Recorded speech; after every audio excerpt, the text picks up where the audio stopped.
Hey guys, so today we are going to be making slab mugs. Just a rundown of what you're going to need.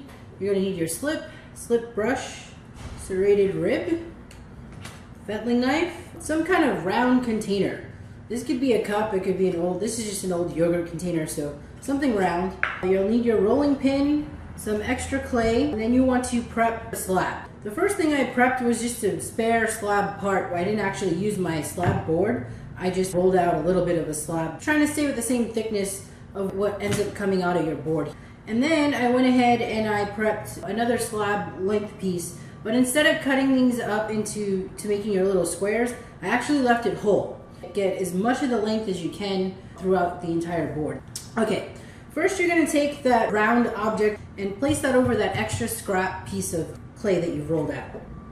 And then take your fettling knife and go ahead and trace around that little pattern, whatever you picked there. In this case, my yogurt container.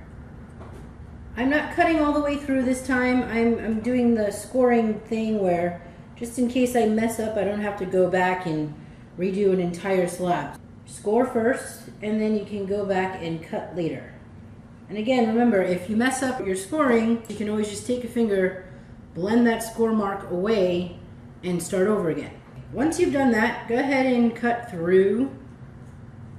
Make the cut all around that circle.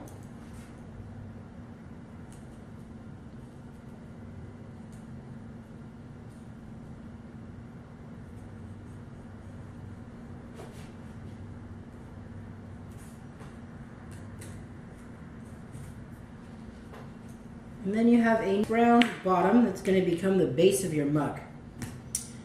Now you're going to go ahead and lift up your piece of slab there that you rolled.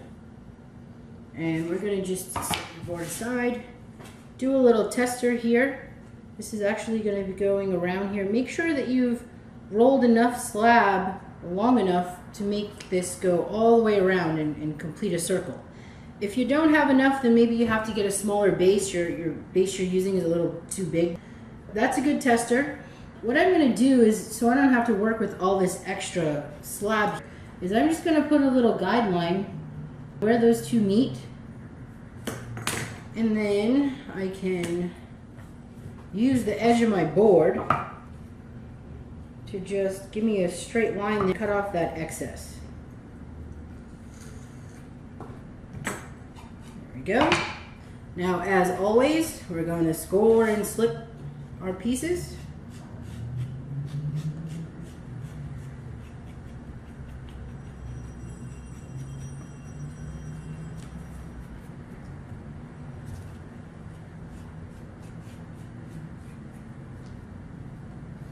You don't want to prepare your slab too far in advance, because if you do, then your slab has a tendency to get a little too hard. Go ahead and slip to that spot. And if it gets too hard, you won't actually be able to make the curve. You can prepare it an hour before, but keep it covered, or you can go ahead and use it right away, but it's not something you want to roll out and leave overnight without actually using it, because you won't be able to make these curves.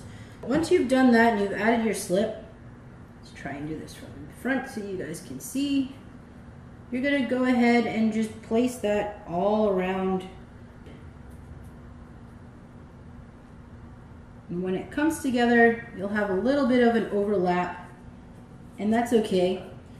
You can either blend out the overlap or use it as part of your design.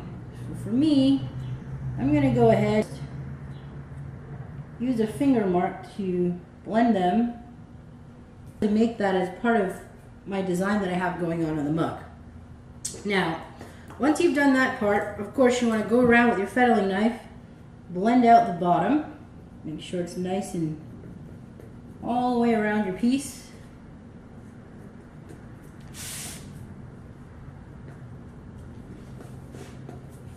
Good seal there.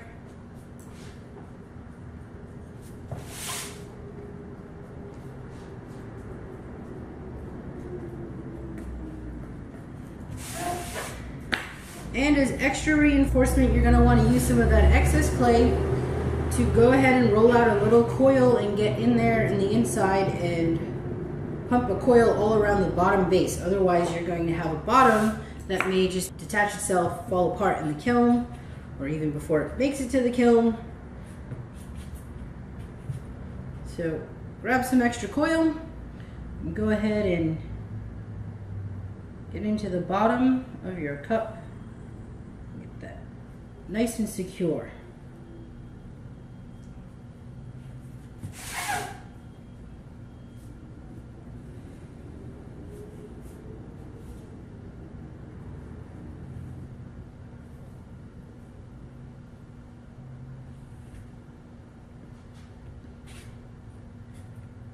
More in there.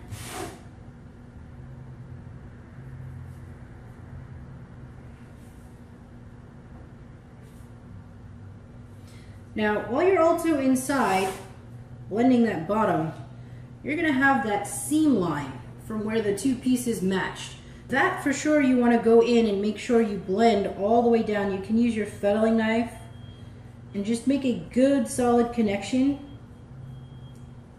You'll notice that I did not slip and score this seam line together. I did not do that because my slab is very fresh and wet. I just rolled it out.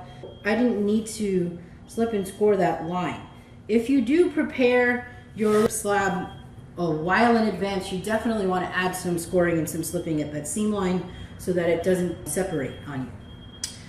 Now, so I'm just going to go ahead and stick my hand in the bottom and manipulate around the bottom of my mug, like some interesting sack looking thing happening. You could do anything you want here as far as making the design. You don't have to do this method of shaping. You could carve into your mug, add some add-on details, however you want to go about decorating these things. But the one thing you do have to do after you do go and reinforce the bottom is, I'm just going to trim this off from my top.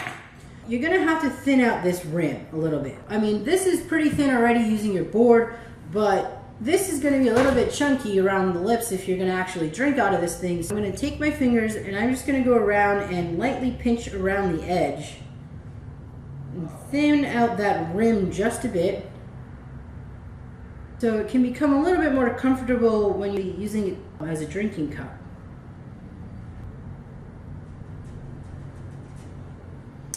Okay, and that's just your basic mug shape. You can go ahead and, like I said, make these any variation you want to.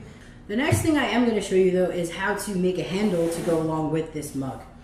There are a couple different ways you can do that. If you had some leftover scrap slab, you could go ahead and cut out a handle shape very easily, whatever's left over. This is just a flat piece of slab. You take that and you drape it over something round and let it sit up for a little while, and then you can slip and score and attach that. Another method would be to just roll yourself a coil.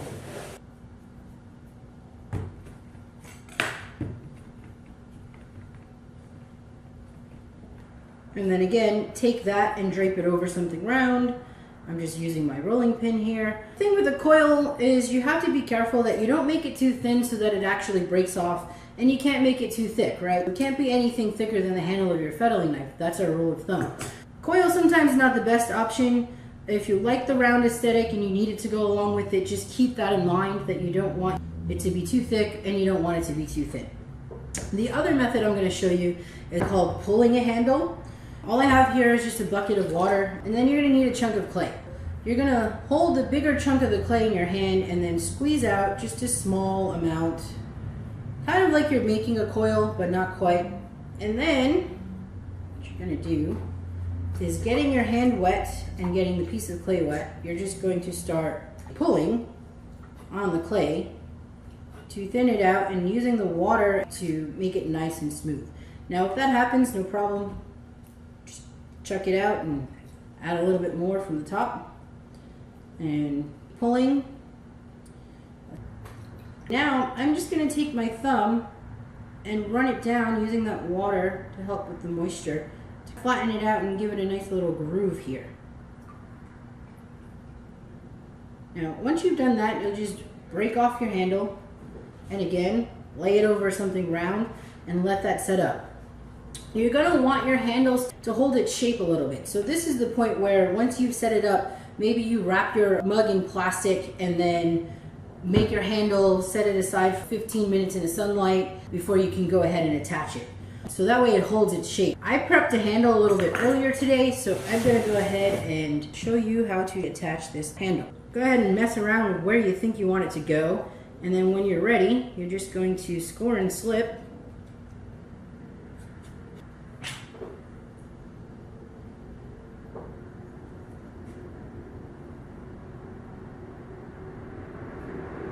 And then get your hand in there, really get a good hold. And then follow it up with your fettling knife. Blend that handle really well. So there you have it, slab mugs.